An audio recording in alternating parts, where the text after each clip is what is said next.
dans la Mofou-Afamba, c'est dans la région du centre. Madame, Monsieur, bonsoir. Au plaisir de vous retrouver une fois de plus ce soir, pour parler une fois de plus de sport. Place à Fiche Sport qui s'installe à présent chez vous. On va décrypter, on analysera également l'actualité sportive d'ici et d'ailleurs. On parlera ce soir de plusieurs actualités. Vous le savez, nous sommes donc à la fin de l'année 2023. Petite rétro également des précédentes actualités tout au long de cette année 2023, mais on va s'intéresser davantage à la retraite de l'arbitre international Alioum Sidi. 22 ans de bonnes années passées pour ce qui est de l'arbitrage au niveau national et international. Il a décidé de mettre un terme à sa carrière. C'était en tout début de semaine du côté de la Fédération camerounaise de football. L'annonce a été faite de ce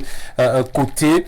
Eh bien, Alioum Sidi, c'est 42 ans. Il prend donc sa retraite avant l'âge, puisque l'âge requis est de 45 ans. Donc, il avait encore 3 ans, mais il a décidé, à cause des pépins physiques, de céder la place naturellement aux jeunes. On parlera également ce soir de l'actualité liée au Ballon d'Or camerounais. L'événement, la cérémonie s'est tenue samedi dernier du côté du Palais des Congrès de Yaoundé. Information majeure à retenir, c'est que le Ballon d'Or camerounais cette année, c'est l'ex-attaquant de l'équipe du Canon sportif de Yaoundé, Emmanuel Maop, qui succède à Marou Souaibou, vainqueur l'année dernière du tout premier Ballon d'Or organisé sous l'ère Samuel et Tofis. On parlera également de l'autre Ballon d'Or. Cette fois, chez les dames, c'est Gisèle Marie Ngamanga qui remporte ce Ballon d'Or chez les dames. Elle vient de l'équipe de l'Equier Football filles.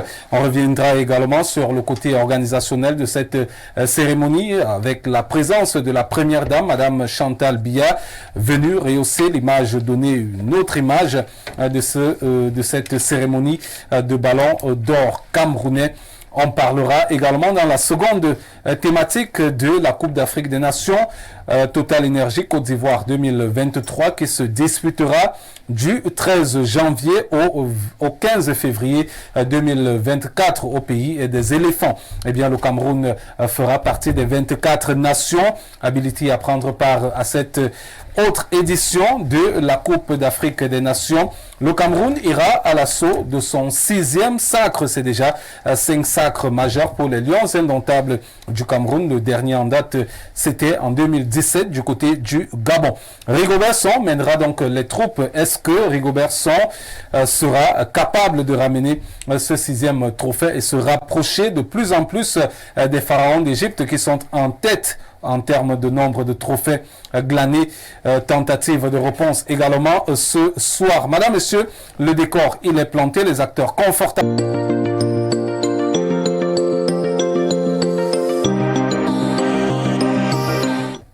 Voilà, de retour, on va accueillir nos invités. Ils seront 3 ce soir. Le 3e reste attendu. Elvis Tchagé, journaliste et également des questions de sport. On va accueillir le premier journaliste qui est sur le plateau. Président, il a été président de l'association des journalistes sportifs du centre. Il est le secrétaire général si je ne m'abuse, de l'UPF, l'Union internationale de la presse francophone, secrétaire général. Il s'agit, moi j'aime l'appeler président, il demeure président. Le président Janvier Ndikam, bonsoir et bienvenue. Bonsoir et bonsoir à tous vos téléspectateurs dont j'ai le plaisir ce soir de renouer avec. Vous savez que ça fait longtemps, vous m'avez appelé plusieurs fois, je ne suis pas toujours accepté venir. Ouais. Mais je suis là ce soir. Je suis là et j'espère que ça va bien se passer. Oui, d'autant plus que vous faites partie des pionniers en ce qui concerne le journalisme au Cameroun. C'est, si je ne m'abuse, plus de 30 ans de métier aujourd'hui en tant que journaliste rompu à la tâche. Ben écoutez, moi je suis journaliste depuis 1994. Bon, chacun peut faire son addition. Je ne vais pas parler comme le grand-père qui disait il faut faire 2 plus, 2 moins ou ceci, cela. Chacun fait son addition. Et comme journaliste sportif, je vais prendre des repères tout simples. Lorsque Abednego Messan, feu Abednego Messan, qui était à la CRTV, il est né, lorsque il prend les rênes de l'association des journalistes sportifs, nous sommes déjà d'actifs, nous sommes déjà là. Et nous avons travaillé en backstage pour permettre à ce que ces aînés fassent l'essentiel pour nous. Ça a été le cas avec Ignace Ngonga Kapsi comme président de l'AGC, la même chose avec Emmanuel Gustave Samnik. Bref, pour dire que nous sommes là depuis un certain temps et nous accumulons et on souhaite que la jeunesse soit assez réceptive parce que cela va beaucoup les aider. Parce que lorsque nous observons ce qui se passe aujourd'hui, elle n'est pas ces jeunes confrères ne sont pas un peu comme nous autres à l'époque, c'est-à-dire qui étions très calmes auprès des aînés et qui apprenions beaucoup parce qu'il faut apprendre. Il faut apprendre. Ne vous dites pas toujours que peut-être vous êtes sorti, je ne sais pas moi, de l'ESTIC ou de quelle école de journalisme et que vous êtes très brillant. Non. Pour vous, il y a un peu de dédain, de mépris et de condescendance de la part de ces jeunes journalistes aujourd'hui? Oui, bon, vous savez, ils sont très brillants. Je préfère dire comme ça pour ne pas m'attirer quoi que ce soit. Ils sont très brillants, mais le conseil que je leur donne, c'est d'être suffisamment humbles et cela les aidera à rester longtemps, à évoluer et avoir suffisamment d'expérience pour permettre au mouvement sportif camerounais de s'émanciper davantage. Parce qu'il faut dire une chose qui est claire, le journalisme sportif a une place fondamentale dans le développement du sport dans chaque pays. Si notre presse sportive n'est pas une presse bien structurée, une presse qui permet à ce que tout ce qui est mis en place puisse avancer, on va toujours tourner en rond. Est-ce que c'est aussi l'origine aujourd'hui de la déchéance de la presse sportive au Cameroun? Ben, écoutez, ça semble être méprisé aussi de la part des autorités. Non, je vais vous dire une chose. Les autorités, on n'a même pas besoin que les autorités s'occupent de nous. Le journaliste n'a pas besoin qu'on s'occupe de lui. Il est là pour faire son travail, point barre. Il faut faire ton travail, faites votre travail de journaliste, collectez vos informations, diffusez-les, évitez de toujours être sous la botte de X ou Y, parce que beaucoup d'erreurs se font dans le métier. Nous voyons beaucoup de jeunes et nous, ça nous fait pitié. Et ça n'aide pas, comme je l'ai dit, ça n'aide pas tout ce qui est en train de se passer, ça n'aide pas l'évolution de notre mouvement sportif. Je pense qu'il faudrait que les uns et les autres comprennent que nous ne sommes pas là pour être sous la botte de qui que ce soit. Nous sommes là pour faire notre travail de journaliste. Lorsque vous le faites, et vous le faites bien, vous êtes respecté. Vous êtes respecté. Mais si aujourd'hui vous vous accrochez derrière une entité parce que vous aimez bien la tête de celui qui est là, le jour où il n'est plus là, on vous voit, on vous voit changer de langage, ça fait problème. C'est pas ça le journaliste. Le journaliste, c'est pas ça. Je suis vraiment désolé. Et nous observons beaucoup de choses. C'est pour ça que on va pas dire qu'on est les meilleurs de la République. Moi, je suis journaliste. Je ne suis ni grand reporter, ni je sais pas quoi que vous voulez. Je suis journaliste. Et je me rends compte que si nous ne retournons pas à l'orthodoxie, la jeune génération aura beaucoup de soucis. Ça, je vous le dis parce que j'observe suffisamment. Et beaucoup, j'ai l'impression que beaucoup ne savent pas ce que c'est que ce métier. Ils ne savent pas pourquoi est-ce qu'ils sont arrivés là. On n'est pas venu dans le journalisme pour s'enrichir. Oui. Feu Lucien Mamba, lorsque nous étions à l'école de journalisme, j'ai eu la chance que ce soit le premier enseignant qui soit entré en salle. Lorsqu'il est entré, il a dit, bon écoutez, ceux qui sont venus ici pour s'enrichir, vraiment qu'ils changent déjà, il y a pas mal de filières là dehors, qui changent très rapidement avant qu'on ne commence. Quand vous avez la chance d'écouter ce genre de discours d'entrée de jeu, vous savez ce que c'est que le journalisme. Et Antoine Maringon me le disait à l'époque, le journalisme, c'est le sacerdoce. Bon, est-ce qu'il n'y a pas aussi cette question de précarité qui peut pousser justement, ou alors laisser certains journalistes, d'aucuns n'ont malheureusement pas font le métier, ont la volonté de faire ce métier, mais peut-être ne viennent pas d'une famille aisés, viennent d'une famille pauvre. Peut-être ceux-là aussi se retrouvent parfois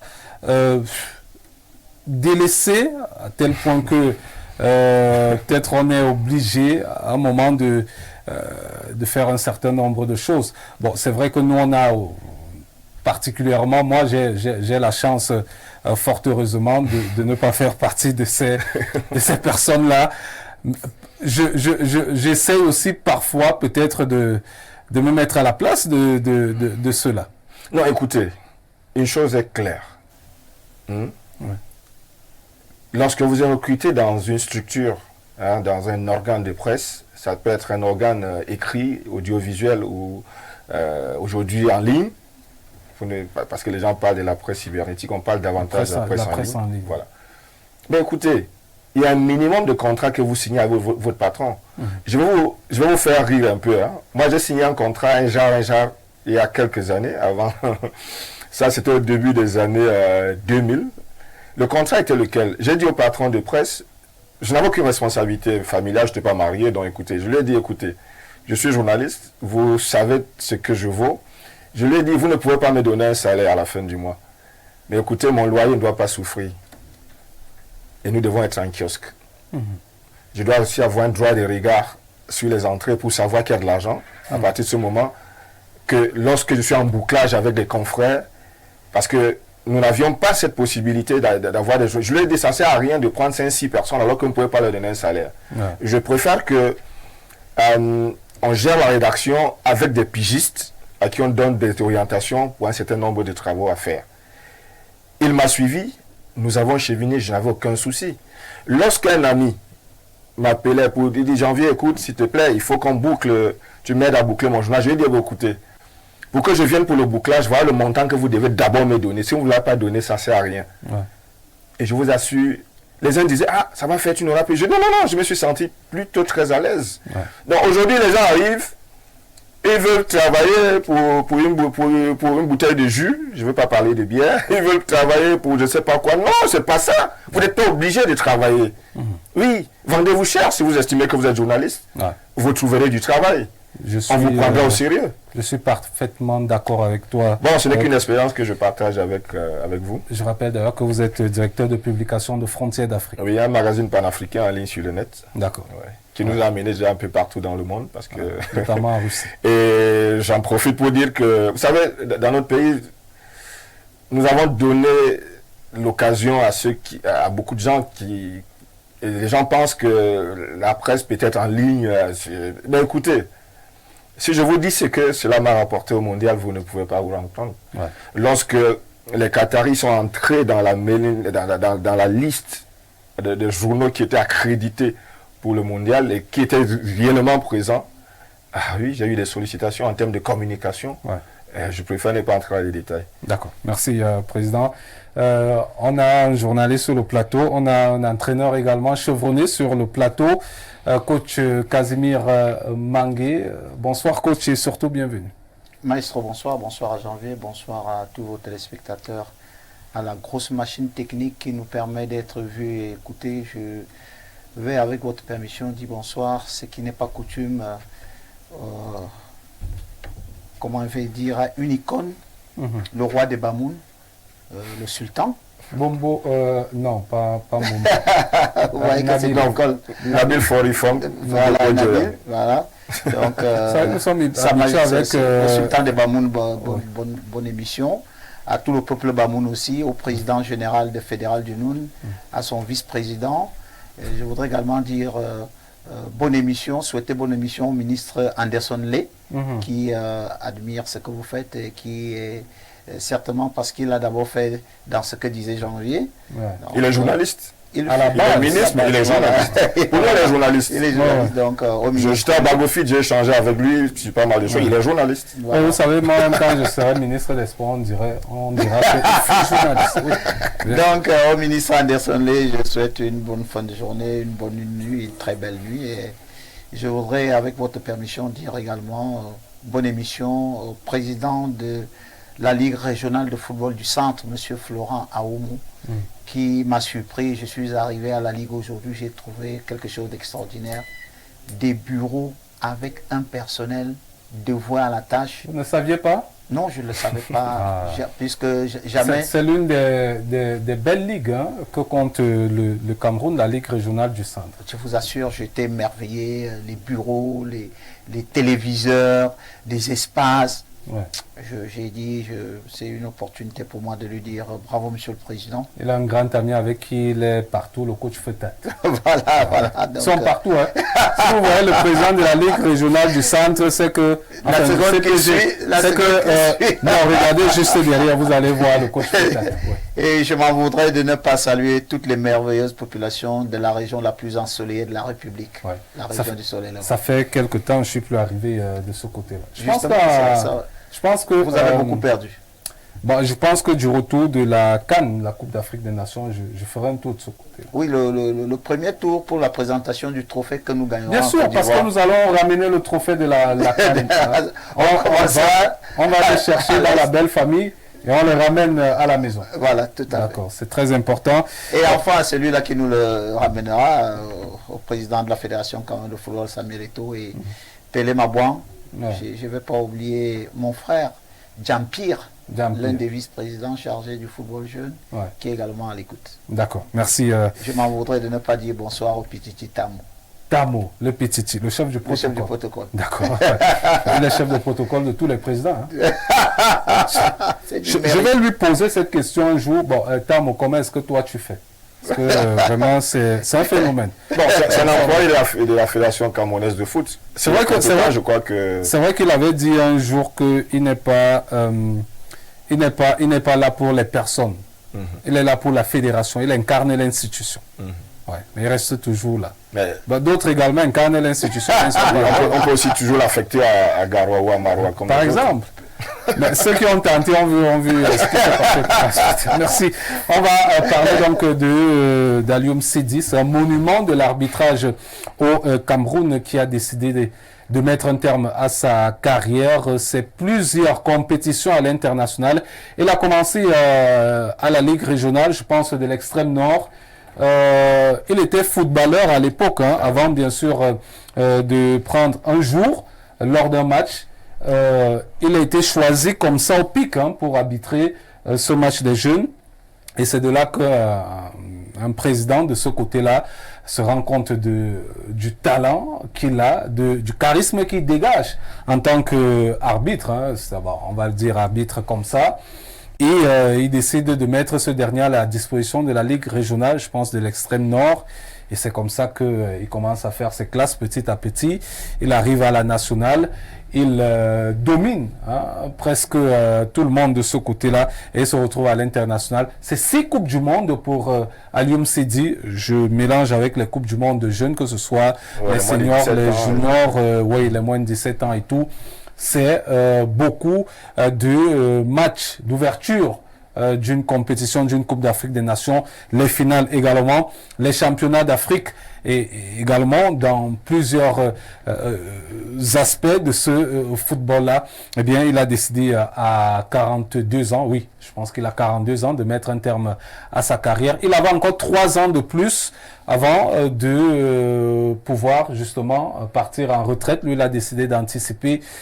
Sans doute également avec les nombreuses blessures. On se rappelle de sa blessure lors de la dernière compétition, lors des éliminatoires d'ailleurs de cette Coupe du Monde qui va se dérouler, je crois que ce sera en 2026.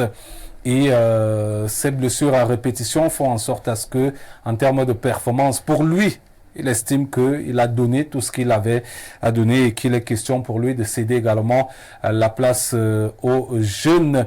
Eh bien, il a pris sa retraite en attendant peut-être un jubilé de sa part dans les tout prochains jours, peut-être avant la Coupe d'Afrique des Nations ou alors après la Coupe d'Afrique des Nations. Cela va dépendre de l'emploi du temps de l'actuel président de la Fédération camerounaise de football, puisque c'est lui qui a décidé d'offrir ce bonheur à ce dernier en s'occupant de ce qu'on peut appeler... Je n'ai pas souvenance d'avoir déjà vu un arbitre organiser un jubilé. Est-ce que vous, Janvier, vous avez souvenance de cela?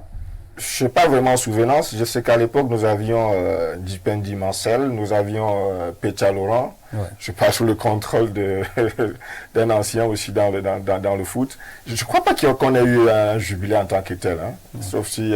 non du tout. Et voilà. Donc, c'est déjà bien que ce genre d'initiative s'implémente et qu'une icône de l'arbitrage mondial puisse faire son jubilé. Ouais. C'est une très bonne chose. Ben, si vous voulez, je peux toucher un mot sur lui, sur Alioune Sidey. Avant, je propose d'abord qu'on l'écoute. D'accord. Qu'on l'écoute et puis chacun aura quelques minutes pour dire un mot sur ce grand arbitre qui a décidé de mettre un terme à sa carrière. Là, pour cette annonce-là, inoubliable parce que je déclare aujourd'hui, j'annonce à tout le monde, toute la population, tout le public, mon arrêt, l'arrêt dans ma carrière d'arbitre de football. Donc voilà pourquoi je vous ai réunis en ces jours. Mais mobile, les raisons de cet arrêt? Bon voilà, donc je disais tantôt aussi, vu ma blessure lors des matchs aussi des éliminatoires de la Coupe du Monde, depuis presque aujourd'hui 1 an et demi, je suis au repos. Donc bien sûr, je me suis rétabli, mais je ne peux pas faire les performances que je faisais avant. Donc et voilà, je disais tout à l'heure aussi, avec la politique que la Confédération africaine de football a trouvé faire par rapport à la jeunesse. Donc aujourd'hui, nous voulons trop de jeunes. Donc on essaie d'avoir les jeunes. Donc nous, les anciens, je me suis dit que bon, je peux vraiment arrêter là. Sinon j'ai encore 3 ans devant moi. Mais je préfère arrêter parce que j'ai perdu trop de performances. Donc voilà, c'est ça la vraie raison. Est-ce qu'il y a d'autres activités en vue par rapport à cet arrêt? Oui, effectivement, nous on a arrêté, on espère aussi continuer, mais continuer dans notre sens, disons comme instructeur, comme inspecteur des arbitres au niveau international, la CAF, la FIFA, donc ici même au niveau national. Donc là on espère le faire. Avec toute l'expérience qu'on a, Voilà, c'est Janvier qui avait donc la parole. On l'a écouté, c'est un moment assez émouvant de voir ce monument de l'arbitrage partir. Vous voyez l'humilité que dégage Alioune Sidey. Je vais vous dire une chose, c'est que en 2019, lorsque nous sommes à la CAN en Égypte, il officie avec Mokwande Évariste à l'ouverture de la CAN et à la clôture. Ouais. Vous savez ce qui se passe lorsque la CAN s'achève? Il se trouve que dans la vallée d'une Thème, dans la localité de Man, une fondation qu'on appelle la Fondation Samuel Meignet organisait pour la toute première fois un tournoi de foot international qui regroupait trois pays, à savoir le Gabon, la Guinée équatoriale et le Cameroun. Ben, on a eu l'idée d'inviter Alioune Sidey, le trio. On a eu l'idée d'inviter le trio pour venir nous faire honneur d'arbitrer notre finale. Alioune n'a pas hésité. Il a invité ses 2 assistants. Ils sont arrivés à Man. C'était l'hystérie. Les gens étaient contents. Et je vous assure, lors de cette finale qui avait opposé l'équipe qui venait de Bitam, c'est-à-dire l'équipe junior de l'US Bitam qui était venue, cette équipe était opposée à l'équipe de nos amis de la vallée d'une Thème, c'est-à-dire qui était formée essentiellement de jeunes de la vallée. Le score s'est achevé, le match s'est achevé sur le score d'1-0 en faveur de nos amis d'Ambam, de la vallée. Mais le but qui est entré, si ça n'avait pas été Alioune Sidey, personne n'aurait accepté que le ballon soit placé au centre. Ouais. Parce que le but entre à l'angle, mais le filet est déchiré, le ballon traverse. Ouais. Mais lui, il l'a vu. Il l'a vu. Il est venu la soulever, il a regardé, c'était clair que c'était le but, il a pointé le centre. Tout le monde l'a bouclé. Je vous assure, il y avait une telle unanimité autour de lui que je me suis dit c'était un grand homme. Ouais. Vraiment. Et c'est aussi ça, les grands hommes. Ouais. Savoir partir quand vous estimez que vous n'êtes plus sur le plan optimal, Ouais. capable d'apporter. Aujourd'hui, c'est une icône de l'arbitrage. Nous avons une icône à la Fédération camerounaise de foot. J'espère que ça va faire un bon mariage. Ouais. Pour que notre arbitrage, qu'on cesse de voir les bagarres. Ouais. Vous savez, la saison dernière, c'était vraiment exécrable. Ça n'a pas été facile. Oui, ça n'a pas été facile. C'est vrai que beaucoup de gens ont dit des choses, mafia par-ci, mafia par-là, mais même quand il y a mafia, même au niveau international, mafia. Non, la plus grosse mafia, même sur au niveau international. Exact. Mais les bagarres sont rares. Ouais. Vous allez me dire que dernièrement en Turquie, un président du club En même temps, c'est aussi une question de subtilité. Exact. Donc pour dire que mafia. Le football n'est essentiellement que mafia. Ça ne veut pas dire que vous allez arriver, vous ne pouvez pas jouer, on vous favorise. Non, ce n'est pas de ça qu'il est question. Ouais. C'est un savant dosage de professionnel. Ouais. C'est un travail de professionnel qui se fait. Un arbitre m'a dit un jour, je vais taire le nom, un arbitre également très expérimenté qui a dirigé pas mal de compétitions. Il nous a dit un jour, dans un match, lorsque nous arbitres, même nous sommes approchés, l'équipe qui nous a, ça c'était au niveau international, exact.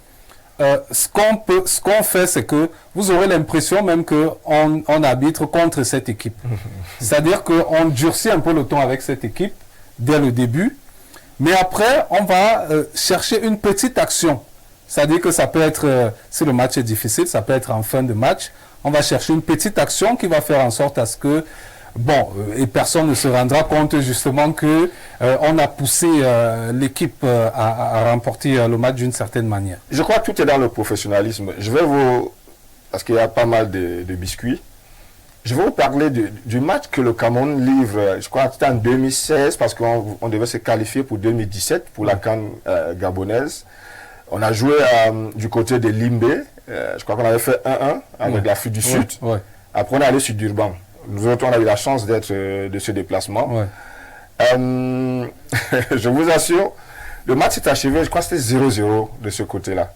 C'est d'ailleurs le match où c'était le dernier match de... Non, le dernier match de Mbia, c'était le match aller parce que lui, en tant que capitaine des Lions Indomptables, lorsque nous sommes arrivés à Durban, il n'a plus jamais été classé et c'était sa sortie de l'équipe nationale parce que l'entraîneur qui arrivait avait une autre vision. Ouais. Il disait le foot aujourd'hui se veut rapide et il voulait des jeunes qui pouvaient aller nettement plus vite. Donc, qu'est-ce qui s'est passé?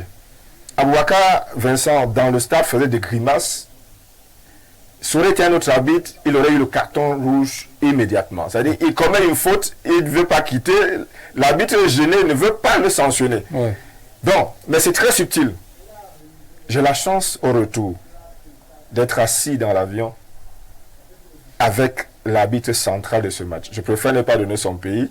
Les uns et les autres vont faire les recherches. Il m'a dit, vous croyez que le Cameroun c'est pour vous seul? Mais votre Aboubakar là, il est têtu. Il commet une faute, je lui demande de dégager. Il est là, il ne fait qu'insister. Et ça me met mal à l'aise parce que je ne veux pas qu'il soit sanctionné. Donc, ça c'est juste des petits biscuits pour dire que l'arbitrage c'est un savant dosage de quelque chose. Ouais. Mais il faut être professionnel. D'accord. Il faut être professionnel et Alioum Sidi en était un. D'accord. Alors, coach Casimir Mangué, vous êtes entraîneur de football, vous avez certainement eu beaucoup d'altercations également avec les arbitres, que ce soit au niveau national et même international. Alors, qu'est-ce que vous retenez aujourd'hui d'un homme comme Alioum Sidi? Je me souviens de quelques de ces rencontres, pas au niveau international, mais au niveau national. Lorsqu'il était désigné pour un match que vous venez regarder, bah, on avait l'impression que d'aucuns se disaient, bon, c'est Alioum Sidi. Même s'il commet des erreurs, c'est Alioum Sidi. Il n'y a pas à discuter. Et il dégageait ce charisme-là, oui. Ce qui faisait que ces rencontres étaient... Oui. J'en profite d'ailleurs pour dire bonne soirée à un de ses compères le plus proche, Évariste Monkwandé. Monkwandé, oui. Qui a passé beaucoup de temps avec Alioum Sidi. Ouais. Donc ce sont les véritables vétérans qui ont porté très haut l'étendard de l'arbitrage camerounais au très très haut niveau. Ouais. Et vous faites bien de l'indiquer, c'est quelqu'un qui vous a imposé sa façon de faire sans qu'il le fasse et que vous le constatez. il a dirigé mon dernier match, c'est quand je viens sauver les meubles du canon de Yaoundé à Tchang. C'était un 28, si c'est pas août, ça doit être un septembre ou mars comme ça. J'ai voulu, je sais pas comment j'ai oublié la fille disciplinaire là, parce que je l'ai encore avec moi.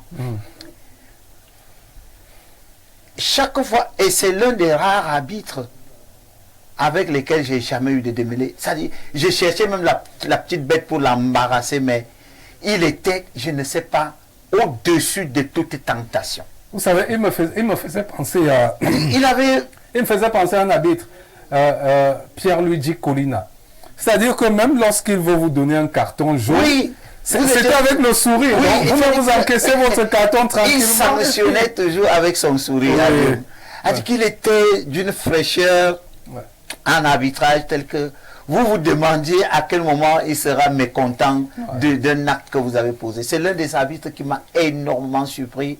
Je vous assure, voyez-vous, je ne sais pas comment le choix est tombé sur lui pour un match difficile. Nous devons aller jouer un match de maintien contre Aigle de Tchang à Tchang. Et je venais d'entraîner Aigle de Tchang. Et d'ailleurs, à la fin du match, nous avons dominé Aigle 2-0.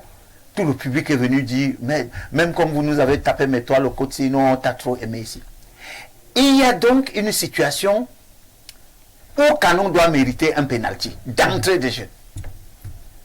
Nous sommes convaincus que même ses collègues arbitres savaient que Alioum allait poser le pénalty. Je ne vais pas vous dire tout ce qu'il a dit. À la fin, nous avons gagné 2-0. Mais je vous assure, s'il y a un arbitre qui m'a positivement marqué, vous faites bien de le dire, c'est cet Alioum, surtout sa posture. Vous ne saviez pas à quel moment, même lorsque vous avez quelque chose qui vous brûlait, mais dès que vous saviez que c'était Alioum, vous vous tassiez sans j'ai appris quelque chose également. Mais c'était vraiment, je crois que il y a un qui vient un peu dans son style là. Il doit être de la région anglophone comme ça. Il a fait, je crois, 2 matchs ici à l'annexe, comme 4e arbitre, le nom me viendra. Il a toujours son sourire là. Et ça, c'est vraiment Alioum. Il y a également un jeune qui vient en force, hein, qui a d'ailleurs remporté le prix de meilleur arbitre en élite, Bito Jano. Bito Jano, qui est également, même son gestuel, je parlais de ça, voyez-vous. J'ai l'impression justement, enfin, il a un peu du Alioum en lui. Oui, son gestuel. Et puis, d'ailleurs, je vais vous faire une confidence. Je vais vous faire une confidence parce que quand je commentais la cérémonie de la remise du Ballon d'Or à la télévision nationale, au moment où il fallait donner les noms des arbitres, c'est sorti dans ma bouche comme ça sur le micro. Je suis sûr que c'est Bito. Heureusement que le réalisateur, je dis, Donc, il y a des messieurs comme ça, même le jeune arbitre assistant Elvis Noupoué. C'est-à-dire qu'ils ont quelque chose en eux que vous avez du mal. Ils sont unis avec. Oui, même Mkwande là, c'était toujours, même quand Mkwande veut te sanctionner, il a déjà d'abord son sourire. Et je pense, c'est Janvier qui le disait, c'est vraiment une icône. Et regardez la façon avec laquelle il parle de l'arbitrage. Quelqu'un d'autre, il regardait ces 3 ans, il n'aurait jamais dit que j'arrête à ce niveau. Donc bravo à lui, mais Janvier le disait, c'est une icône, c'est une référence aux Camerounais de savoir l'exploiter pour d'autres aspects sur le plan arbitral. Et il nous a fait comprendre qu'aujourd'hui, il n'a rien à envier, par exemple, à un footballeur professionnel. Mais bien sûr, vous avez les images de la fin de la CAN. Ils sont arrivés au Cameroun en triomphe. Mais je ne sais pas, en dehors des grands lions, je ne sais pas, même, je ne sais pas s'il y a encore eu des athlètes qui sont rentrés au Cameroun avec cet accueil-là. Vous saviez qu'il est dans l'armée? Bien sûr, comme Faris Mkwande qui est dans la police. Et il sera lieutenant plein. Ouh là là là là là là. Il sera lieutenant plein en janvier prochain. C'est mérité, je crois que c'est ailleurs, il servirait de modèle. Il servirait de modèle partout dans les amplis, dans les académies. Vraiment, il servirait de modèle ailleurs. Non, je crois que ne restons pas dans il servirait. il devrait servir de modèle. Ouais, je pense Oui, que la c'est le vœu, fédération, pour nous, c'est le vœu. la fédération doit justement se servir de lui Oui. pour Moi, peut-être c'est un vœu. donner une certaine image encore plus améliorative de son arbitrage. Beaucoup de courage d'ailleurs à ce dernier et merci pour tout ce qu'il a pu nous procurer pendant 22 ans d'arbitrage de haut niveau pour Alioum Sidi. Alioum, c'est du Sénégal, Égypte. D'accord. on parle à présent de la cérémonie de Ballon d'Or camerounais qui s'est déroulée. La deuxième, ou alors l'acte 2, c'était du côté du Palais des Congrès, en présence de la première dame, Madame Chantal Biya, venue donner une certaine image encore améliorative à cette organisation. Vous la voyez d'ailleurs avec le président de la Fédération camerounaise de football, Samuel Eto'o. Je vais commencer par Janvier. C'est vrai que je ne vous ai pas vu dans la salle, à part si... Bon, il faut dire les choses telles qu'elles sont. D'abord, je n'ai pas été invité. Bon, on ne me connaît pas, moi. Écoutez. C'est surprenant. Bon, je n'ai pas été invité.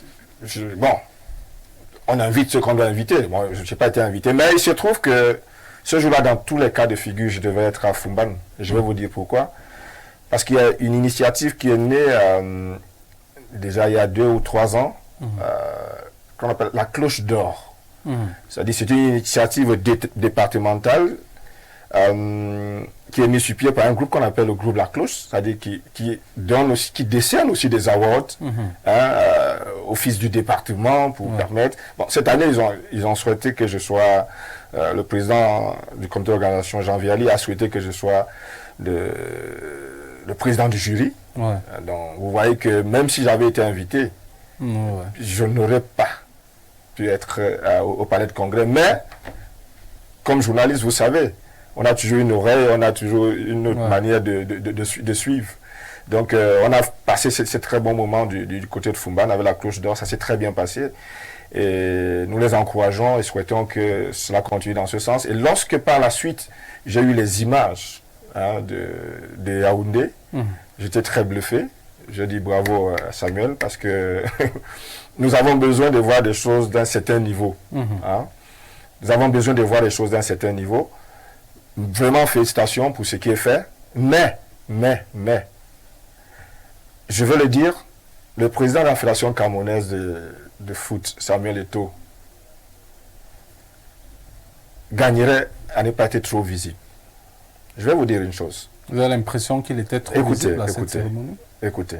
Moi, ce que j'ai eu comme image, ce que j'ai vu, par la suite, j'ai échangé avec pas mal de gens. On a dit non, mais il était omniprésent. Est-ce que c'était lui l'impresario, ceci? Je dis, monsieur le président, je sais, vous êtes un sportif, vous avez le sang qui est chaud, vous voulez apporter beaucoup de choses. Mais dans ce genre de cérémonie, monsieur le président, asseyez-vous. Laissez qu'on voit les autres. On vous connaît. Et c'est la même chose. Nous allons aller à la CAN. Que le président s'efface. Qu'on voit les jeunes là, les talents là. C'est eux qu'on veut voir. C'est eux que les Camerounais veulent voir. C'est un message que vous envoyez là. Oui, c'est un message. On n'a jamais cette possibilité. Bon, vous me permettez, là c'est en direct, donc rien ne va être coupé. Ouais. Je souhaite que le président de la fédération se fasse davantage. Nous sommes derrière lui parce que nous pensons qu'il vient avec des idées très fortes. Vraiment pour faire avancer. Ouais. Il y a pas mal d'adversités parce que les idées fortes, quand vous les apportez, il faut vous attendre. Ouais. Nous sommes derrière lui, mais qu'il comprenne ce petit message qui est en train d'être passé. D'accord. Que le président... Parce que, attendez, les gens, beaucoup de personnes étaient gênées par la suite. Parce que j'ai échangé avec des gens. Ils disent, bah, attends, écoutez, Samuel Eto'o, c'est lui qui va faire la première dame, Samuel Eto'o, c'est lui qui fait... Non, écoutez. Et, curieusement, on sortait des awards de la CAF. Le président de la CAF, Motsepe. Vous avez vu sa posture, là où il était assis. Il ne s'est levé que lorsqu'il était question qu'il fasse son mot, qu'il donne son mot, et qu'il remette les awards des chefs d'État. Parce que c'est de ça qu'il est question. Pour parler un peu comme l'autre. Pour ne pas dire, c'est de ça qu'il s'agit. Monsieur le Président, restez à votre place. Laissez les autres qu'on les voit, qui s'expriment. Tout ça, c'est à votre actif. Parce que vous vous entourez, je suppose, des professionnels, laissez-les travailler. D'accord. Voilà. D'accord. Alors, C'est mon premier jet. Hein. oui, oui, Bon. le premier. Alors, on va. Alors, vous avez commenté pour le compte de la chaîne nationale cette cérémonie avec Emmanuel Mahop qui remporte donc le Ballon d'Or. Il succède à Maro Souaibou. On pourra voir en image d'ailleurs ce dernier. D'aucuns disent que c'est pas un Ballon d'Or vendable et que c'est plutôt chez Malone qui aurait dû remporter ce Ballon d'Or. Est-ce que vous êtes de cet avis? Alors, je vais d'abord, je voudrais d'abord remercier le président de la République qui a permis aux Camerounais de se mouvoir, de faire des déclarations telles qu'il voudrait les faire. Il est permis au Cameroun aujourd'hui de faire des déclarations. On est dans un pays libre, chacun peut dire ce qu'il veut dire. Mais moi, je ne laisserai pas passer un certain nombre de choses, comme Janvier l'a fait tout à l'heure. À quel niveau? Il peut avoir raison parce qu'il n'avait pas été dans la salle. Il peut se contenter de ce que les gens ont dit. Mais je n'ai pas vu Samuel Eto'o envahir quoi que ce soit. Et je ne dirai jamais à Janvier, va faire comme j'ai vu Gilardi. Parce que Janvier a ce qu'il faut pour faire ce qu'il peut faire de bien. Ce n'est même pas possible à quelqu'un comme Samuel Eto'o de dire qu'il sera effacé, même s'il ne se lève pas. Même une seule fois. Je voudrais prendre le cas de quel match? Vous avez même vu au Ballon d'Or africain. Mais ce sont les caméras qui ont cherché Samuel. Ce n'est pas lui qui s'est levé pour aller dire aux caméras, regardez-moi. Moi, j'étais dans la salle. C'est deux approches différentes. Si Janvier peut laisser, parce que j'aurais pu intervenir pendant que tu parlais, parce qu'il fallait que tu ailles jusqu'au bout. Mais ce que vous avez dit est trop grave. Samuel s'est effacé. Mais il s'agissait quand même d'un événement Samuel Eto'o fils. C'était la Fédération Cameroun de football qui organisait. Et quand on parle du Cameroun, on parle du président de la République, Paul Biya. Quand on parle de la Fédération Cameroun de football, on ne peut pas s'en passer de dire que c'était la cérémonie à Samuel Eto'o. Il n'a fait simplement que qui devait aller accueillir la première dame si ce n'était pas Samuel Eto'o. En toute honnêteté. D'autres disent que ça aurait été le ministre des Sports. C'est pas assez. Mais écoutez, je suis désolé. Ce n'était pas la cérémonie du ministère de la Jeunesse et des Sports. Sport et éducation physique. Mais je voudrais dire, ce n'était pas la cérémonie du ministère de l'Éducation physique et du sport. Non, c'était la cérémonie de la Fédération. Qui a invité la première dame? Ce n'était pas le ministère. La première dame a été sollicitée par ses enfants footballeurs. Et la personne indiquée pour aller l'accueillir, c'était Samuel Eto'o. Et vous-même, par rapport au prestige, si a choisi un individu pour aller recevoir la première dame, ça doit être qui? En toute honnêteté. Si ce n'est pas Samuel Eto'o. Donc il va falloir quand même si je suis d'accord, parce que quand vous prenez aussi du recul, c'est de la sagesse. Je suis d'accord. Mais dire que Samuel a envahi cette cérémonie, je suis désolé, ça n'a pas été. Je ne parle pas de l'accueil. Non, s'il te plaît, ce que vous avez dit est grave. Ah, il n'a pas envahi, il ne s'est pas mis au devant. Ça veut dire que c'était même lui l'impresario de la séance. Vous étiez avec nous dans la salle.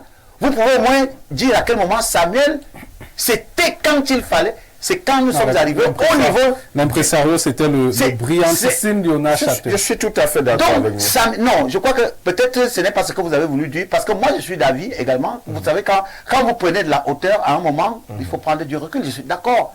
Mais à cette cérémonie, il n'a envahi personne. Il est venu au moment où il fallait qu'il soit là. Il était assis. À aucun moment il s'est levé pour aller faire quoi que ce soit. C'est nous qui l'avons même sollicité à la télévision nationale, parce que dans notre, comment vous appelez souvent, notre conducteur, il était intégré. Et c'était dans une tribune précise. Donc je ne peux pas laisser ça passer. Samuel Eto'o n'a envahi aucun espace. Il est resté à sa place, il allait accueillir la première dame, il est allé la raccompagner. Merci. Mais comme les Camerounais aiment... C'est normal, celui qui doit accueillir, celui qui doit... Moi je parle de l'opérationnalisation pendant que la cérémonie se déroule. Du tout. Je n'ai aucune image. Je vous dis, et vous l'a dit, moi j'ai commenté ça à la télévision nationale. Oui. Je n'ai pas souvenance où Samuel Eto'o s'est levé pour aller donner un des instructions. J'étais même étonné de constater que... D'ailleurs, j'ai eu à dire que ce n'est même pas le succès de Samuel Eto'o, parce que Samuel Eto'o ne connaît pas les DJ.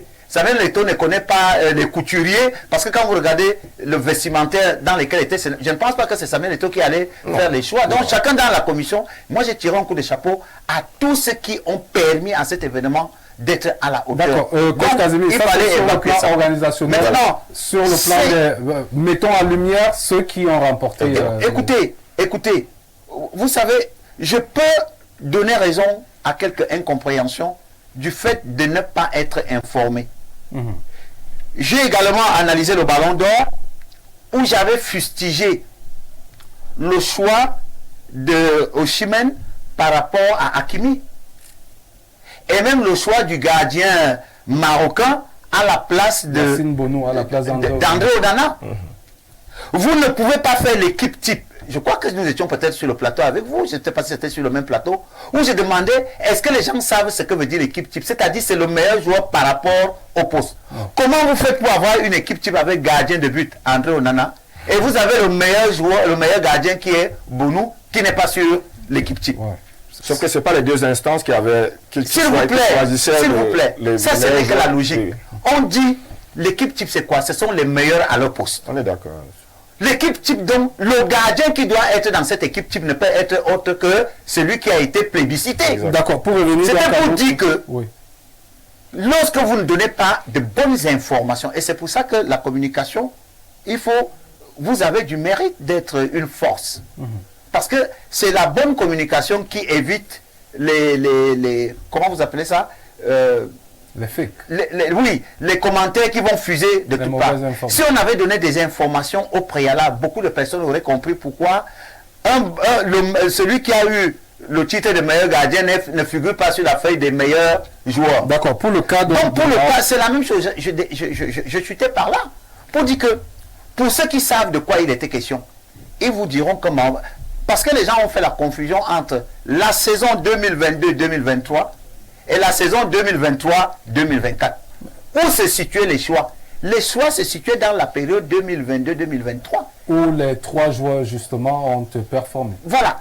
On aurait pris celui qui allait en Tanzanie, qui est le joueur de Coton, chez Malone, que ça aurait toujours fait des problèmes. Mais donc d'autres estiment que c'est lui qui devrait prendre. Mais on aurait pris le jeune... Il n'a pas eu, on parle aussi. On aurait pris, suivez, on aurait pris également le jeune Avom. Non, j'ai dit le jeune Avom. Lionel Ateba n'a rien gagné. Avom a gagné la francophonie. Mais Lionel Ateba n'est pas... J'ai dit il n'a rien gagné. Bon, parce qu'en réalité... Sur le prix, par exemple, de la révélation, comment comprendre le choix du jeune Eric Mourso, qui est quand même en élite depuis 4 ans? Comment vous pouvez donc également parler du fair play qu'on donne à un arbitre? Donc il s'agit de la communication qui n'a pas été offensive, qui n'a pas élucidé ces incompréhensions. Parce que c'est le jury qui définit les critères pour faire un choix, pour déterminer un choix. Vous comprenez? Vous êtes d'accord avec moi que beaucoup de personnes ont été surprises lorsqu'on a pris le trophée du fair play pour attribuer ça à un arbitre. Est-ce que vous avez souvenance où le trophée... Le fair play, c'est pour celui qui compétit. Donc, toi et moi, on voit qu'il sait accepter qu'il a perdu. Est-ce qu'un arbitre a besoin d'accepter qu'il a perdu un match? D'accord. Mais il s'est trouvé qu'il aurait posé un acte, mais c'est la dénomination, il a sauvé la vie, oui. Il a sauvé une vie ne peut pas être un aspect de fair play. D'accord. Donc, il fallait expliquer ça aux uns et aux autres pour qu'ils comprennent pourquoi on lui a donné ce trophée. Et c'est pour ça qu'il fallait bien le dénommer, ce trophée-là. Donc, le jeune attaquant de Canon, qui est aujourd'hui dans Coton, qui a terminé meilleur buteur avec 14 réalisations. Lui, je le dis aux téléspectateurs, c'était sa constance dans la saison. C'était un garçon qui avait un impact dans le canon. Lorsqu'il était absent dans le canon, on sentait qu'il manquait Emmanuel Mahop. Quand il était présent, on savait. Et ça compte. Et il est sorti meilleur buteur, à condition que je me trompe. Je crois que c'était le meilleur buteur avec 14 réalisations. Avec 14 réalisations. Donc, il y a ces performances-là qui sont constantes. On regarde l'impact qu'il a dans son équipe. On regarde également son côté disciplinaire. Tout ça concourt. Justement, venons à son côté disciplinaire. Puisque du côté des playoffs à Douala, justement, il a été mis à la touche à un moment parce que lors des matchs importants, il s'est retrouvé en boîte de nuit. Et c'était faux. Ah bon? Et c'était les fakes. C'était un faux, vous voyez, non? Et c'est ça le problème, parce que justement, on s'est rapproché du gamin et de son environnement. C'était exagérément faux. Comment expliquer donc que pendant une compétition aussi, pendant mais je suis en train de vous dire que c'était pas une vérité. Non, c'est les gens qui ont fait du montage. Je suis juste en train de poser des questions. Comment expliquer que pendant justement les playoffs où il est censé apporter son expérience et sa grinta au canon sportif de Yaoundé, il se retrouve sur le banc de touche? Mais écoutez, ça c'est une très bonne question. Et ça, beaucoup de personnes n'ont pas souvent eu le courage de prendre sur eux la responsabilité des autres. Je ne peux pas être l'entraîneur du canon de Yaoundé et lorsque les joueurs sont dans des situations, comment on va dire, où je devrais être le patron à bord, parce que si cette situation se passe, ça veut dire que l'administration du canon était interrogeable, le staff technique du canon était interrogeable, et puis l'organisation totale du canon était interrogeable. Parce qu'à ce moment précis, pourquoi Coton, lui, n'a pas ces problèmes? Pourquoi Bambouteuse, lui, n'a pas ces problèmes? Pourquoi tous ceux qui étaient là n'ont pas ces problèmes? D'accord. Je voudrais également que Janvier intervienne également donc sur... pour moi, c'est mérité. Ce garçon a été constant toute la saison. Il est sorti meilleur buteur. On ne sort pas meilleur buteur par hasard. D'accord. Janvier, le ballon d'or camerounais, on a parlé de Mao Swaibou la saison dernière qui est parti en Afrique du Sud. C'est la galère totale de ce côté-là. Là, on a Manuel Mahop qui remporte également ce ballon d'or. Est-ce que vous pensez que cette récompense peut justement booster cet attaquant-là? Est-ce que vous pensez que c'était mérité? Pour le cas Gisèle Ngamanga, il n'y a pas eu débat. Sociétaire de l'équipe Football Filles. D'ailleurs, elle a terminé avec 19 réalisations. Elle est aujourd'hui du côté de la Turquie. Est-ce que pour vous, les différentes distinctions sont méritées? Je crois que globalement, c'est mérité. Vous savez, la plus grosse...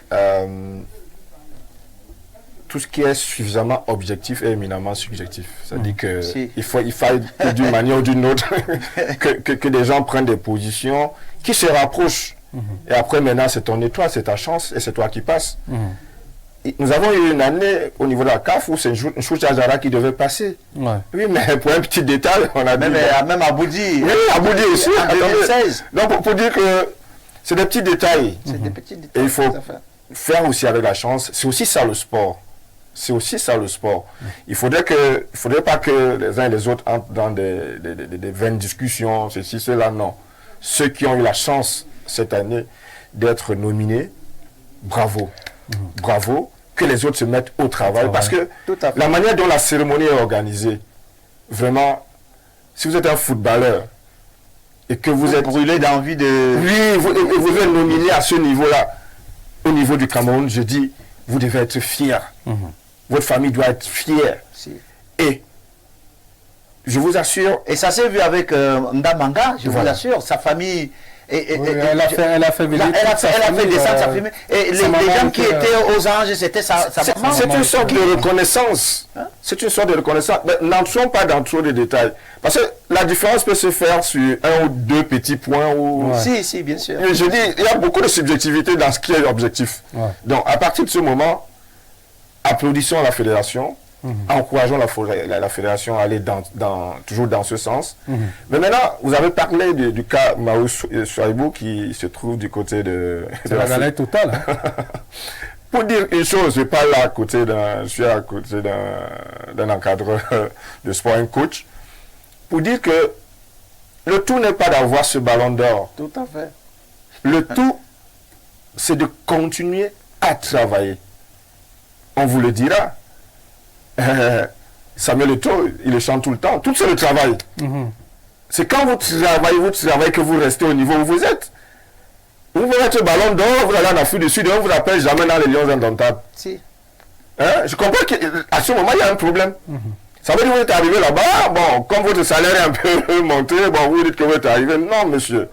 Vous devez travailler, vous devez partir de l'Afrique du Sud, on doit vous retrouver en Angleterre, de l'Angleterre on doit vous retrouver, je ne sais pas moi, en Allemagne, on doit vous retrouver en Espagne. Janvier, c'est la même chose comme un joueur qui est brillant aujourd'hui demain. Avant, je propose d'ailleurs qu'on écoute d'abord Samuel Eto'o, le président de la Fédération camerounaise de football, sur son discours. Il s'est exprimé sur... on va s'attarder sur deux personnes, sur Roger Mila, l'ambassadeur itinérant, et sur Rigobert Song, le capitaine des Lions indomptables du Cameroun. On l'écoute. Monsieur Albert Roger Mila. Roger,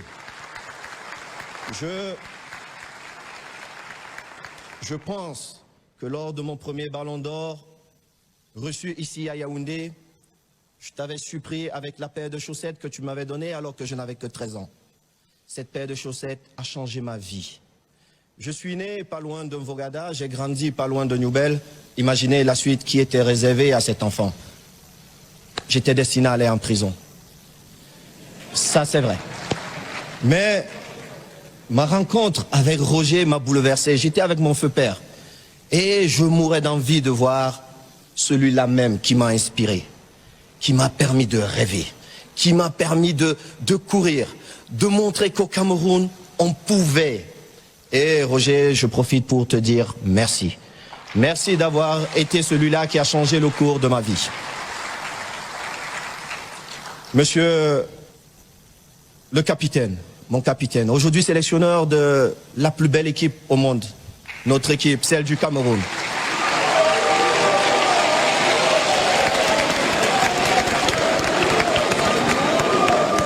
Vous avez une mission difficile, je le sais parce que je suis à vos côtés, mais je sais que c'est une belle mission, monsieur le sélectionneur. Je vais vous raconter une petite histoire que vous connaissez, les autres ne la connaissent pas. Nous étions alors à Tamale, au Mali, lors de cette fameuse Coupe d'Afrique, avec beaucoup de difficultés. Beaucoup de difficultés. Même pour manger, c'était difficile. Vous vous souvenez, nous avons fait appel à qui? À notre maman. Maman, peut-être vous-même, vous ne vous souvenez pas parce que vous faites tellement du bien autour de vous et au-delà. Vous nous avez envoyé un avion militaire rempli de nourriture. Et nous sommes revenus avec le trophée. S'il vous plaît.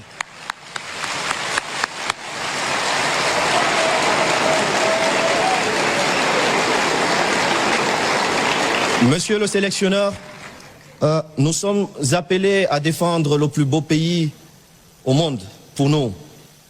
Dans quelques semaines en Côte d'Ivoire. Ça ne sera pas tâche facile, vous le savez. Mais je voudrais vous dire, et avec la permission de son Excellence, Monsieur le ministre des Sports, les recommandations de la dernière fois, j'ai pas pu assister à la réunion, mais la première vice-présidente m'a fait le résumé. Je n'attends pas moins de vous. J'ai voyagé avec vous, nous sommes allés en Libye et j'ai vu mon rêve devenir réalité. J'ai vu une équipe de football. J'ai vu une équipe qui me rendait fier une fois de plus d'être Camerounais. Je vous prie, monsieur le sélectionneur, le football, il est ce qu'il est. On peut gagner, on peut perdre. Mais monsieur le sélectionneur, je suis convaincu que si vous faites jouer notre équipe comme en Libye, nous reviendrons ici avec notre trophée. Et je pense que nous n'aurons pas besoin de l'avion de la maman là-bas. Parce que elle a sa belle-fille qui sera là-bas. Qui pourra nous accompagner.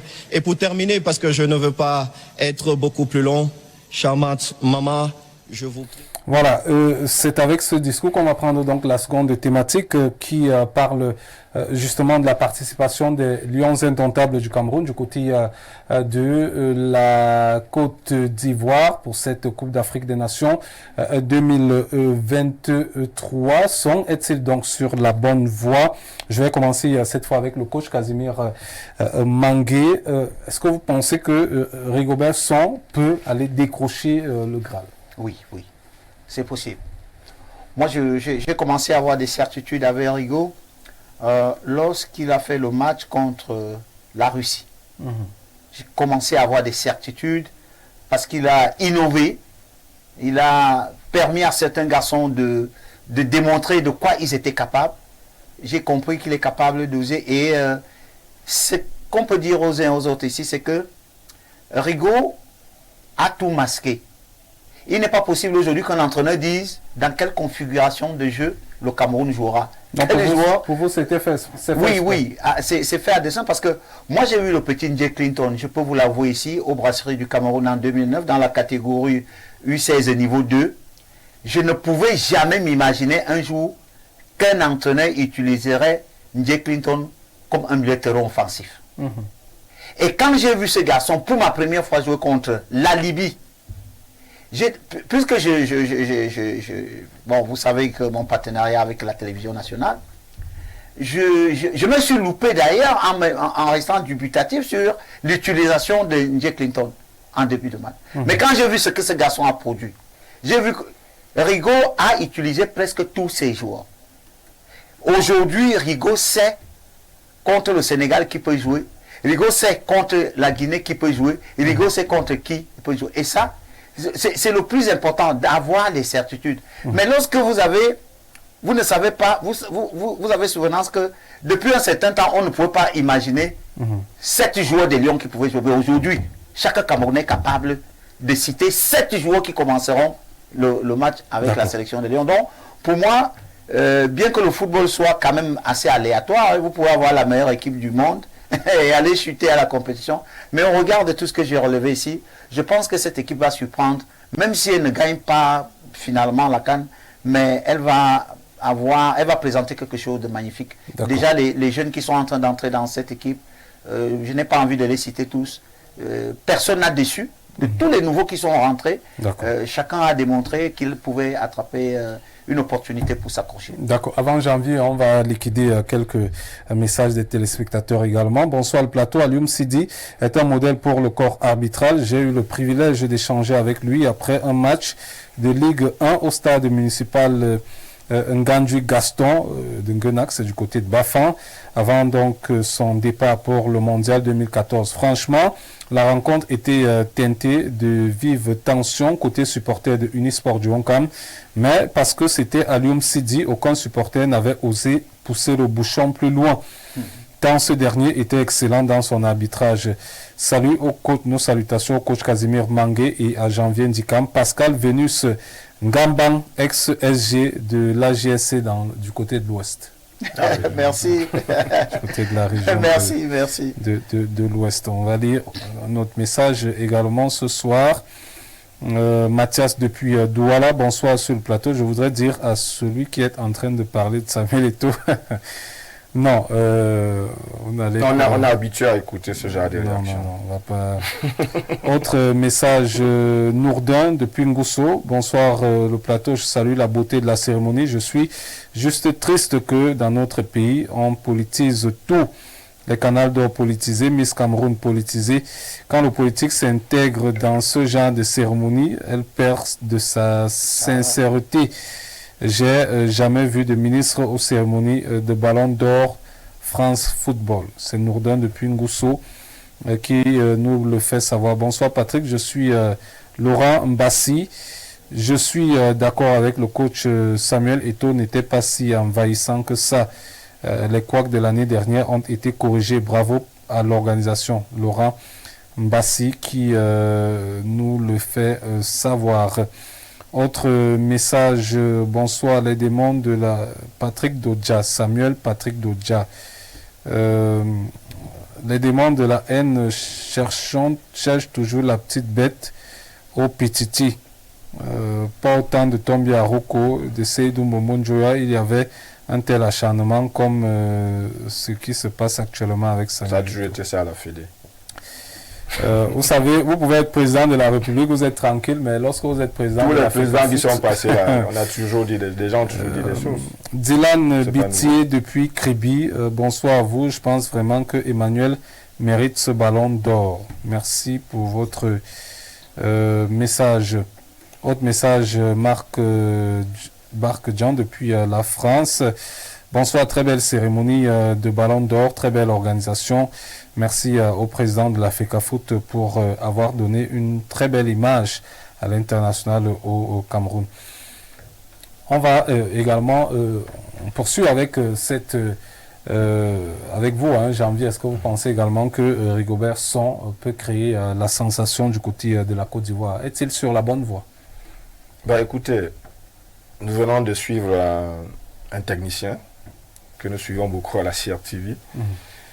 Il sait à peu près de quoi il parle. Mais je trouve que, le journaliste que je suis, j'ai des critiques que je peux toujours apporter. Bien sûr. Et il faut que les gens comprennent que lorsqu'on dit des choses relativement à Samuel Eto'o, c'est pas parce qu'on n'en veut pas, non. Écoutez, apprenez à écouter les Camerounais. C'est ça qui va aider. Si vous n'écoutez pas, il n'y a pas de souci. On va vivre une époque, avec tout ce que cela va apporter. Est-ce que Rigaud est sur la bonne voie? Aujourd'hui, il a fait tourner un très grand nombre de joueurs pour chercher l'équipe. Je suivais tout à l'heure le coach Manguet qui disait qu'il y a un noyau de 7. Vous savez, quand vous avez une équipe de foot qui va à une compétition et que vous n'avez pas permis à un certain noyau de jouer ensemble pendant un certain temps, ça peut être préjudiciable. Il faut voir l'équipe qui joue la Russie, l'équipe qui joue le Sénégal, l'équipe qui joue l'île Maurice, la Libye. Non, à Garoua. À Garoua, c'était... Oui, l'équipe qui vient jouer la Libye en aller et qui joue la Libye en retour. Moi, j'ai un problème. J'ai un problème. À quel niveau?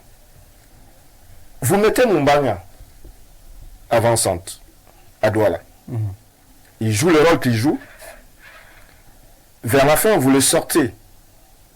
Vous introduisez un autre joueur avant-centre qui réussit à marquer un but. Au retour en Libye, un autre coach, Odemi Mumbanya, pour le mettre en confiance d'entrée de jeu. Vous le mettez à côté. Vous le faites douter. Je parle à côté d'un technicien. Mettez-le d'entrée. Maintenant, vous prenez l'autre que vous mettez d'entrée, il ne fait rien, et après vous le faites revenir Mumbanya. Je dis qu'il y a un problème, Rigaud. Et là, est-ce qu'à ce moment-là, justement, on ne peut pas se retrouver avec deux attaquants finalement qui doutent? Exact. Je dis, c'est des petites choses que nous observons autour de Rigaud. Bon, maintenant, il a ouvert l'assiette trop large. Écoutez, l'assiette, on a tellement ouvert. Oui, je comprends qu'on veut à tout prix les binationaux, il faut les récupérer et tout. Mais vous avez des binationaux que vous allez récupérer ici qui ne vont jamais arriver au Real de Madrid, qui ne vont jamais arriver à l'Inter, qui ne vont jamais jouer Lille, ils vont jouer toujours les seconds rôles. Et vous avez récupéré très tôt, je suis tout à fait d'accord, il faut récupérer les Camerounais. Mais faites confiance déjà à ceux qui sont d'actifs et qui sont solides et qui peuvent permettre et qui ont de l'expérience.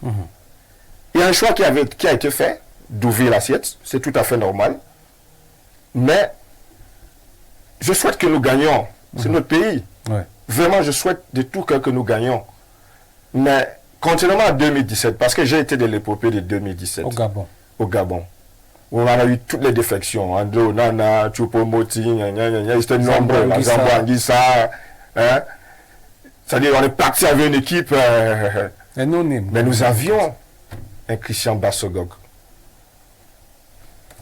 Rigaud, tu viens de perdre Mbemo. Attention.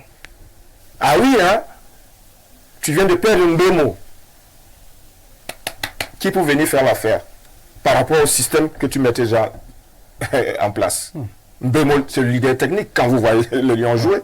Et là, tu l'as perdu. Nous avons... qui s'est fait opérer. Mais on a quand même appris que Rigaud va l'amener à la CAN parce qu'il pourrait être opérationnel pour la seconde partie de la compétition, notamment si le Cameroun se qualifie pour les huitièmes. Non, laissons tout ça. Moi, c'est un professionnel. Tous ceux qui sont autour de Rigaud et tout le monde, ils savent que le milieu professionnel, laissez le gars, laissez-le. S'il ne peut pas faire la CAN, ça ne sert à rien, laissez-le. Il va nous revenir. Après cette CAN, le Cameroun va continuer. On parle de 6 semaines, donc il peut quand même... Non, écoutez. Donc, ce que je voudrais dire, c'est quoi? Tel que nous avons notre équipe, où moi j'ai un sérieux problème avec un noyau. Nous, on n'a pas une équipe. C'est-à-dire, le coach Manguet le dit, bon, aujourd'hui, les 7, c'est qui? Les 7, on ne les voit pas. Quand vous voyez les 4 ou les 5 derniers matchs, les 7, bon, on ne les voit pas. Au niveau, que ce soit au niveau de la défense, au niveau de l'axe central, qu'au niveau de l'attaque. Les 7, c'est qui? Quand est-ce qu'ils vont jouer ensemble? C'est quand ils vont aller à Abu Dhabi, là, pour quelques 2 ou 3 jours, ou 4-5 jours, que les données vont changer. Peut-être. Bon, je ne sais pas. D'accord. Ce que j'attends, c'est de voir la liste de 27. C'est elle qui va me permettre de dire s'il faut être très optimiste ou pas. D'accord. Maintenant, le petit ingrédient qui a aidé en 2017, il faut le dire. Nous avions un groupe hyper soudé derrière son capitaine.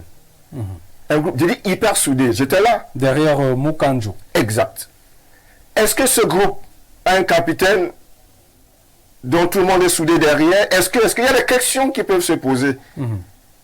Ce groupe étant soudé, le coach ne faisant pas des joueurs ses amis, étant amer, prêt à dire à Boubacar, monsieur, vous attendez au banc de touche, monsieur Nkoulou, vous attendez au banc de touche, donnant suffisamment comment je peux dire, par ces actes motivants, ceux qui étaient titularisés et qui étaient des amis. Vous avez parlé justement du cas de confiance avec le cas Mumbanya tout à l'heure. Exact. On a vu ce qu'on a vu, on a eu le résultat qu'on n'attendait pas. Je me rappelle à chaque fois, le classement a été fait lors du premier tour. Bonnie Philippe, nous étions tout le temps à la tribune ensemble. Il me disait, ben écoute gars, ton coach là, je lui dis non, lui il est plus proche des joueurs que nous. Laissons-le faire. Et on a vu ce que ça a donné. Et il faut compter avec la chance. Est-ce que Janvier peut aussi donc accepter que je lui dise, laissons-le faire? Non, je suis tout à fait d'accord. Je suis tout à fait d'accord. Parce qu'il y a des choses. Voyez-vous, nous sommes souvent devant des téléspectateurs. On ne peut pas me faire croire ici que nous n'avons pas un groupe de joueurs qui a joué ensemble. Je ne vous parle rien qu'au niveau du gardien de but. Si vous prenez 10 Camerounais, 9 vont vous donner exactement le gardien qui va jouer. Et on le connaît. Vous prenez tous les 11 défenseurs qu'on a déjà utilisés. Dans les 11, si on doit citer 4, si on joue avec une défense à 4, les 4, si vous prenez 10 Camerounais, 8 vont parler de ça. Même Rigaud le sait, comme vous et moi. Quand Bassogok va au Gabon, qui connaissait Bassogok? Personne ne connaissait Bassogok. Le coach là. Bon, j'exagère de dire. Le coach l'avait déniché. Voilà. Donc, il a fait confiance. Magri que nous avons découvert, qui connaissait Magri? Qui connaissait Mumbanya?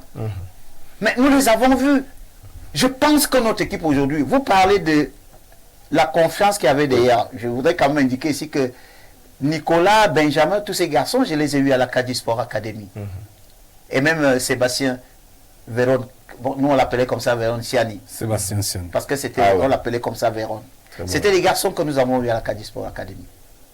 Vincent Aboubakar, je puisse vous avouer, s'il y a un capitaine qui a l'estime des joueurs dans la sélection nationale aujourd'hui, c'est Vincent Aboubakar.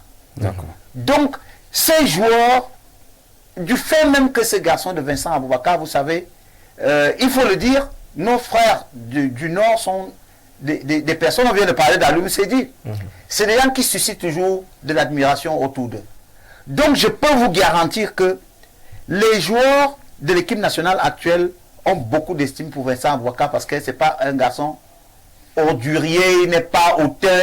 Je crois que son humilité est d'ailleurs la raison de sa réussite et de son efficacité devant le but. D'accord, vous savez que... Donc, je pense que il faut véritablement dire que ce qui va décevoir, c'est que le football est comme il est. Exact. On est allé au Gabon avec une équipe où on disait même que mieux on achetait les maillots des filles en 2016, elles coûtent plus cher parce qu'elles étaient... C'est peut-être même pas la peine de regarder le match des Lions, mais on a vu cette équipe aller nous surprendre. Cette équipe des Lions, il faut qu'on y croit. Parce que l'effectif que nous avons aujourd'hui me semble être sur le plan qualitatif au-dessus de 2019. Oui, quand vous prenez le dire, si vous faites, oui, 2019, quand vous faites la comparaison au niveau des gardiens de but, au niveau des défenseurs, au niveau des militaires, au niveau des attaquants, c'est vraiment un tout petit peu au-dessus. Mais maintenant, c'est dans quel environnement, c'est dans quel état d'esprit, et c'est nous qui devons commencer à tisser cet environnement. Parce que si nous avons des incertitudes sur les plateaux de télévision, moi j'ai la conviction que nous aurons une bonne équipe, mais la loi de la compétition est souvent une autre. D'accord. Coach Casimir Mangué, c'est Janvier qui parlait de la liste de 27 qui l'attend. Vous savez qu'il y a une préliste qu'on envoie d'abord à la CAF de 40... Une cinquantaine. Oui, d'une cinquantaine. Rigaud a envoyé 49 joueurs. On va la découvrir ensemble, les 49 joueurs. C'est de ces 49 joueurs que Rigaud va prendre 27 joueurs qui participeront à cette compétition. On va donner les noms ensemble. On a Georges Kevin Koudou qui évolue à Damak. On a Warren Zidane Fozin. Qui est très en jambes. Hein. Oui, Ah oui. oui. Ah ouais. Il a, je pense, 14 buts. Et je crois 4 passes décisives. On a au-dessus de Zidane Fozin qui évolue à AS Fortuna, c'est ici au Cameroun. On a Douala Wilfried Nathan qui évolue à Victoria United, c'est ici au Cameroun. On a Emmanuel Maop Dominguez qui évolue à Coton Sport de Garoua, c'est ici au Cameroun. On a Stéphane Baokeng de Kayserispor, c'est en Turquie. Qui a commencé à marquer. Carlo Toko Ekambi de Abba, c'est en Arabie Saoudite. On a Leandre Tawambakana Okod, c'est du côté de l'Arabie Saoudite. On a Vincent Bouaka de Beşiktaş en Turquie. On a Patient Wassou de Coton Sport de Garoua, ici au Cameroun. On a Nicolas Brice Moumingamalo de Dynamo Moscou en Russie. On a Lionel Ateba Mbida de Dynamo de Douala ici au Cameroun. Jean-Éric Morceau de Coton Sport de Garoua ici au Cameroun. Clinton J de Sivaspor en Turquie. Davis Epassi d'Aba en Arabie Saoudite. Franck Magri de Toulouse en France. Faris Pemi Mumbanya de Bodo Glimt, c'est en Norvège. Jérôme Gombikeli de Sheriff Tiraspol. On a Brian Bomo de Brentford en Angleterre. Christopher Wu de Stade Rennais en France. Nicolas Nkulu de Gaziantep Sport. C'est Elliot Djongo également de Reading en Angleterre. Noutolo de Seattle Sounders aux États-Unis. Darlene Yongwa Ngameni de Lorient en Ligue 1 française. Fabrice Ondoué Bogo de Nîmes en National 2 en France. Andro Nana de Manchester United. Simon Gampoindetbou de l'Olympique de Marseille, c'est le deuxième gardien en France. Simon Omosola de Saint-Éloi, c'est en Belgique. Omar Gonzalez de Al Reed en Arabie Saoudite. Harold Moukoudi de AK Athènes en Grèce. Junior Chamade de Stoke City en Angleterre. Léon Belbel de Magdebourg. Jean-Charles Castelletto du FC Nantes en France. Olivier Mbaizo de Philadelphia en Major Soccer League du côté des États-Unis. Frank Atsama de Bambutos de Mbouda au Cameroun. Faye Collins, sans club. Malcolm Bokele de Bordeaux en Ligue 2 française. Enzo Chato de Montpellier en Ligue 1. Enzo Boyomo de Real Valladolid. Olivier Ncham de Samsung Sport en Turquie. Ivan Neyou de Leganés en Espagne. André Fangzambouanguissa de Naples en Italie. Olivier Kemen de Kayserispor en Turquie. Samuel Umgwet de Iverdon Sport en Belgique, je crois. Gaël Ondoa de Servette. On a Pierre Koundé Malon. On a François Mouguet de l'Olympique Marseille. Didier Zelamkel. Et on a Abouakar Nadiga Mohamedou de Stade Rennais et Eric Maxime Choupo-Moting du Bayern Munich. Voilà. Donc de là où Rigobert on va puiser la liste des 27 joueurs qui seront habilités à prendre part à cette Coupe d'Afrique des Nations. Finalement, la chasse aux binationaux n'a pas porté ses fruits. Ben écoutez, moi je crois qu'il fallait déjà faire cette chasse. Ouais. Bon, maintenant, vu le temps, vu le temps imparti, il faut faire avec ce qu'on maîtrise nettement mieux et qui ont, parce que les Lions indomptables, quand même, c'est aussi un esprit. Ouais. Hein, faire avec ceux qui, d'une manière ou d'une autre, se sont là frottés à l'équipe. Ouais. Et pour que la mayonnaise prenne. Nous sommes à la CAN et il faudrait qu'on revienne avec un résultat. C'est pour ça, moi, je vous dis, je suis de ceux qui attendent d'abord la liste des 27. Et on verra si vraiment on est très solide, on est prêt à ramener un résultat très très honorable de cette compétition. Parce que tout peut arriver. On vient faire toutes les conjectures qu'on peut faire ici, mais il n'y a que la responsabilité revient à ces joueurs, à ces footballeurs. Je vais toujours revenir à 2017 où des joueurs étaient déterminés. Déterminés parce que, je dis bien, l'équipe nationale c'est un esprit. Et c'est pour ça que nous souhaitons que, en fait, on n'a même pas à le souhaiter, Rigobert Song n'a passé sa vie qu'avec les Lions indomptables. Donc, que le message passe, qu'ils mettent les gars en confiance pour que le résultat que nous attendons nous revienne. C'est-à-dire que nous revenions avec un succès, pourquoi pas. Alors, coach Casimir Mangué, de sources sûres et de sources bien introduites, on aura un minimum de 3 joueurs du championnat local dans cette compétition, enfin, dans la liste finale des 27. C'est le vœu le plus cher du président de la Fédération camerounaise de football et du sélectionneur national. Vous avez souvenance que lorsqu'il avait fait la première fois un regroupement de jeunes locaux, on avait tiré à boulet rouge sur lui. Rigo est déterminé à redonner confiance aux jeunes Camerounais. Parce qu'il était devenu une histoire où on espérait tout simplement être en sélection nationale que si on avait traversé une frontière. Ah ouais.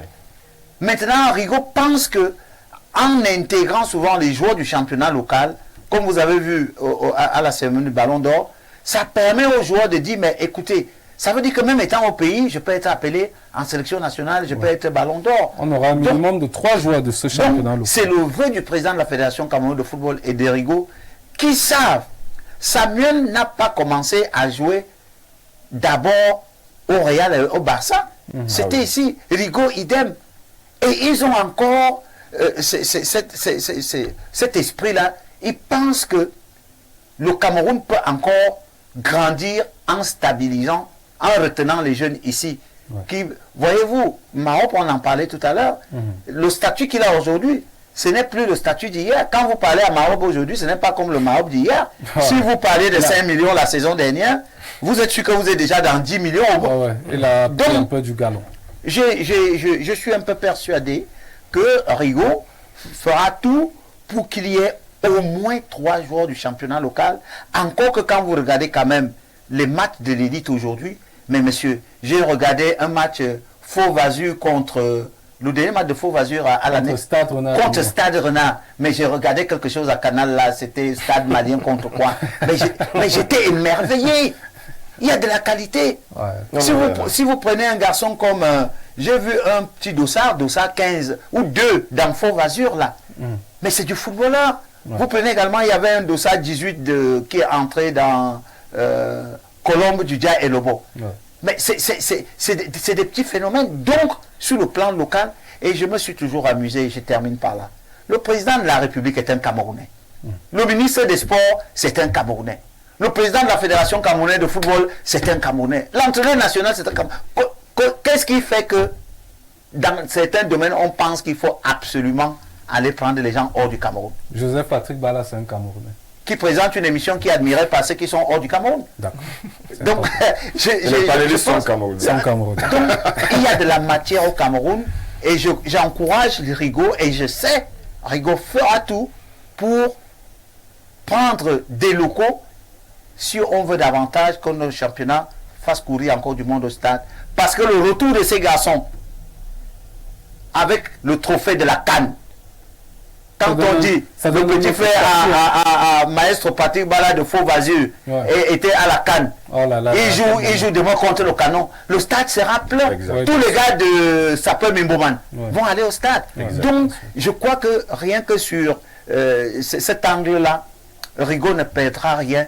S'il veut que le championnat avance, il faut forcément qu'il y ait des footballeurs qui jouent au championnat local, qui accompagneront leurs compatriotes au CHAN en Côte d'Ivoire. Alors, janvier, d'où le bonheur aujourd'hui d'avoir un coach de nationalité camerounaise, lui qui sillonne ce championnat, qui... Imaginez s'il était encore à Lens, est-ce qu'il regarderait le championnat? Qui fait la promotion justement de ce championnat, parce que, étant résident au Cameroun, il a un regard, que ce soit lui ou alors ses adjoints, et ça permet justement à ces jeunes... Attendez, les Gambiens qui joueront contre nous là, excusez-moi Patrick, vous croyez que ces Gambiens là sont tous au-dessus de Maroc?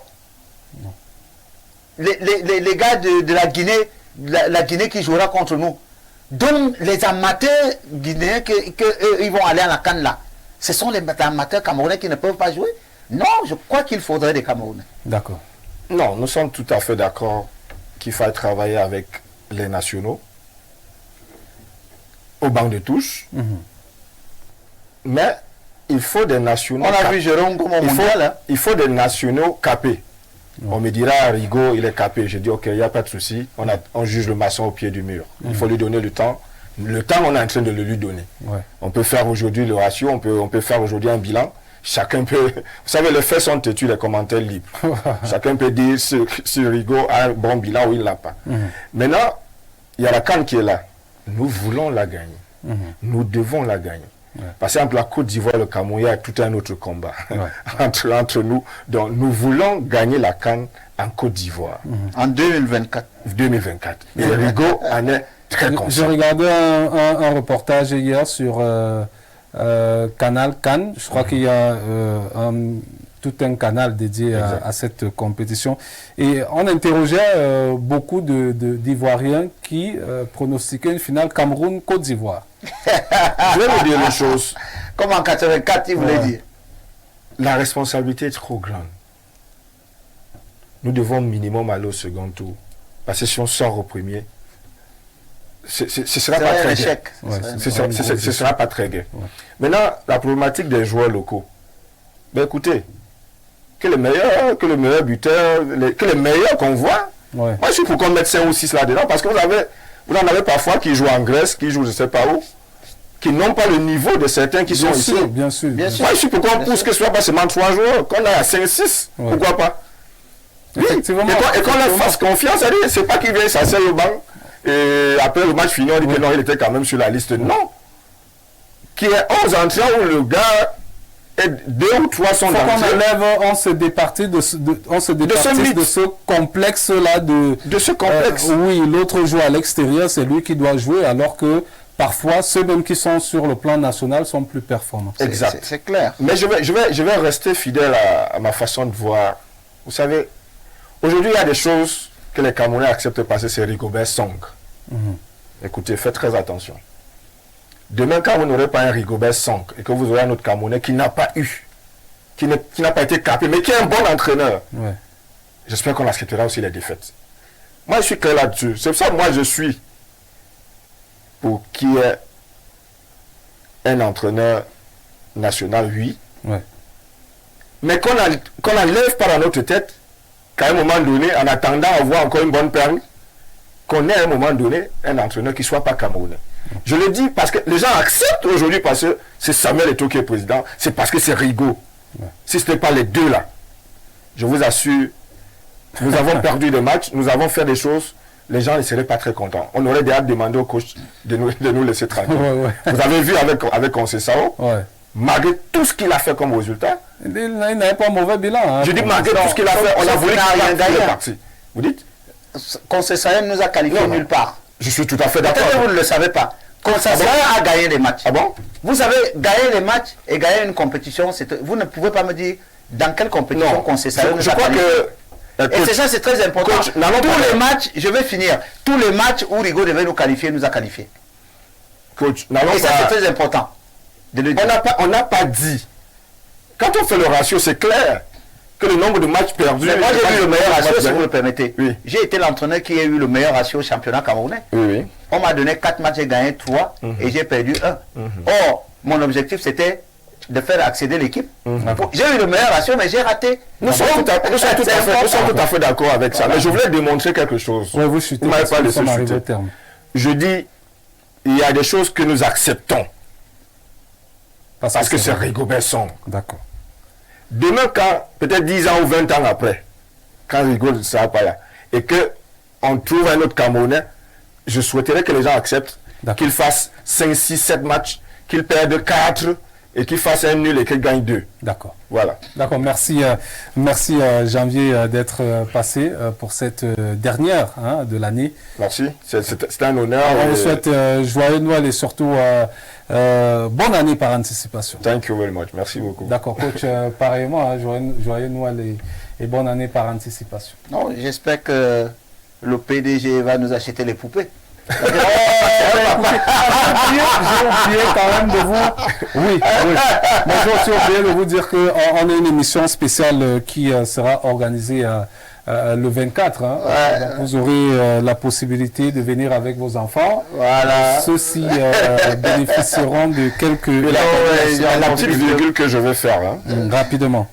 il faut que les gens cessent de penser que lorsqu'on fait des critiques, c'est que on ne veut pas le Oui, Samuel bien Eto'o. sûr, bien sûr. Vraiment, il faut qu'on arrête cet environnement. Ça ne nous sert à rien. Ouais. S'il n'y a pas de critique, on ne peut pas avancer. Bien sûr. Merci. Merci. La rediffusion, ce sera samedi à 11h. Vous pouvez également regarder à nouveau l'émission sur la page Facebook. Vous tapez Info TV Cameroun. On remercie tous ceux qui nous ont accompagnés. que ce soit à la caméra, à la technique et également à la diffusion avec Janvier qui était de ce côté. On remercie également le président directeur général pour son apport, monsieur Dieudonné Mvon. Vous savez qu'il est le président directeur général du groupe La Météo actuellement. Je pense qu'il est encore dans ses bureaux pour la presse écrite qui doit paraître bien sûr demain avec... C'est un ami personnel, un frère de très longue date. D'accord. C'est entre vous les directeurs de publication. Avec bien sûr Info Matin. On se donne rendez-vous demain dans...